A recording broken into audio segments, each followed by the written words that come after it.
అధ్యాయం 16 లామా యోగం కాశ్మీర పఠతి. తరచుగా రేషక పూరకం చెయ్యండి మరియు నోరు, ముక్కు యొక్క అన్ని ద్వారాలను మూసివేయండి. ఇలా మూసివేయడం వల్ల గుదద్వారం మరియు పురీషనాళం మధ్య మారుతూ అనగా గుదద్వారాన్ని తిప్పుతూ దానిని ఆ స్థానంలో పట్టి ఉంచడం ద్వారా మూత్ర విసర్జన సులభతరం అవుతుంది. అప్పుడు సూక్ష్మ నాడీ మార్గం పైకి లేచి తెరుచుకుంటుంది.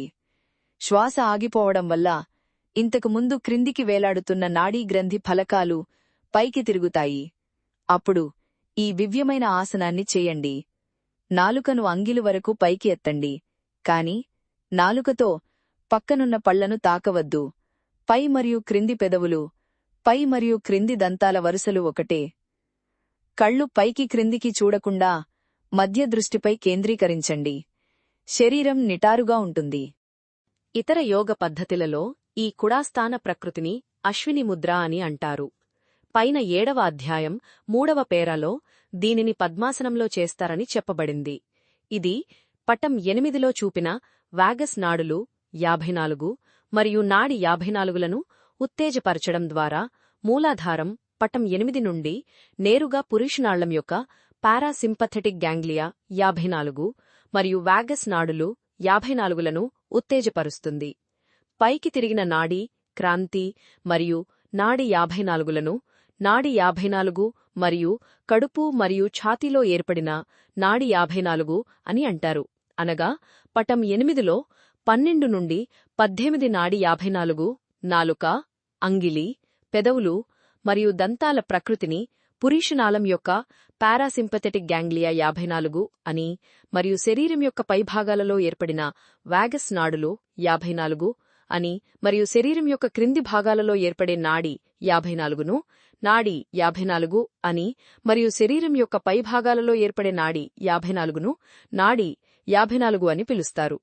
ముఖ మరియు గ్లాసోఫారింజియల్ నాడుల యొక్క మూలకాలను మేల్కొల్పడం మరియు ప్రాణశక్తులను ప్రసరింపజేయడం ద్వారా భౌతిక చక్రం కారణంగా ఏర్పడే షార్ట్ సర్క్యూట్ చనిపోకుండా ఉండటం ప్రయోజనకరమని మరియు ఇది పై కంటిపై ఉన్న ఆక్యులోమోటర్ నాడిని కూడా నయం చేస్తుందని తెలుస్తోంది. 2. ఈ దివ్యమైన చెవిలో శ్వాస నెమ్మదిగా ఉండాలి. ఈ నెమ్మదైన లయలో నాడులు, గ్రంథులు మరియు దళాలు ద్రవాలను వెదజాలుతాయి. అప్పుడు హృదయక్రాంతి చీల్చబడి ద్వారంలో దానికోసం వేచి ఉన్నట్లుగా ఒక శబ్దం పుడుతుంది. దానికి తోడు ఆ స్థానంలో దుగ్ అనే శబ్దం వినిపిస్తుంది. 3. అప్పుడు నాలుక మూలంలో ఘుం ఘుం మరియు కనుబొమ్మల మధ్యలో ధూమ్ ధూమ్ అనే శబ్దాలు వస్తాయి. సేకరించని తాజా కొబ్బరి నీటిని కోతి తాగలేదు. అదేవిధంగా బిందుస్థానం లేకుండా యోగిస్థితి వృద్ధి చెందదు. అప్పుడు నుదుటి మధ్యలో అర్ధచంద్రాకారంలో ధీం ధీం అనే శబ్దం పుడుతుంది.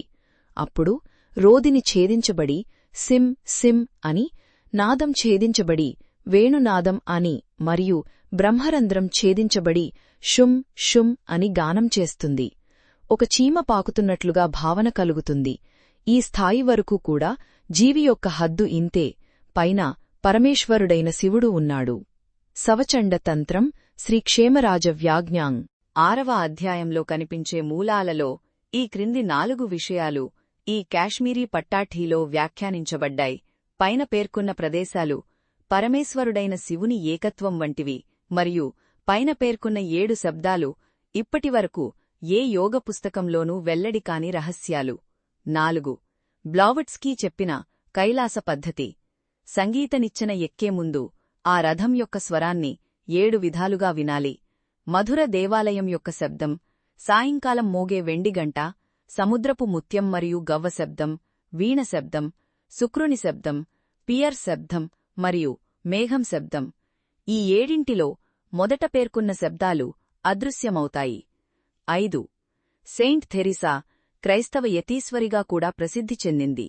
తలలో ఒక పెద్ద గర్జన వినబడుతుంది. అనేక నదులు ఉరకలాడుతున్న ప్రవాహంలా ఉంటాయి. పక్షుల గుంపులా మెల్లని గుసగుసలా ఉంటాయి. అది చెవికి వినిపించదు, అది తల పైభాగంలో వినబడుతుంది.